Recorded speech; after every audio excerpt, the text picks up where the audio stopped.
I guess I consider myself as one of his close friends kasi may nag-message sa akin na if it's okay daw to make a video, like a video greetings para sa finest man who's celebrating his birthday today. I guess I can consider myself as VIP sa buhay niya kasi nakakailang birthday na siya na mandatory para sa akin na bigyan siya ng regalo. We share the same birth month, but I think nakakasampu na siyang regalo sa akin, pero ako ni isa, wala man lang niyang binigay sa akin. Kaya kung gusto niya maging close sa taong ito, yung kanyang love language na tinatanggap para malaman niya na mahal niyo siya is gift giving. Kailangan bibigyan niyo siya ng regalo. Yun, magiging close na yan. Magiging close na kayo.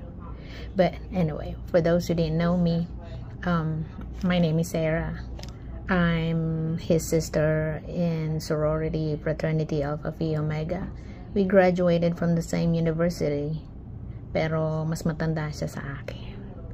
Hindi naman kami yan masyado close nung college kami, pero mula nung nagbigay ako sa kanya ng gift, ewan ko, feeling close na siya, super close na siya sa akin. Alam mo yun, sa sobrang pagka-close niya sa akin, napagkamalan na nga akong kabit niyan doon sa hotel na tinutuluyan ko every time na umuwi ako ng Pilipinas. Imagine mo yan. Anyway, huwag kayong mag-react kasi alam ni Sis Feby yung kwento nito. Anyway, so if you wanna be close to this man, bigyan nyo ng regalo yan. Anyway, kidding aside, to you, my brother Chagoy, that's how I call him, Brother Chagoy. You are so blessed with another year of beautiful, healthy life, beautiful family, fine career, beautiful friends. Siyempre ako yun.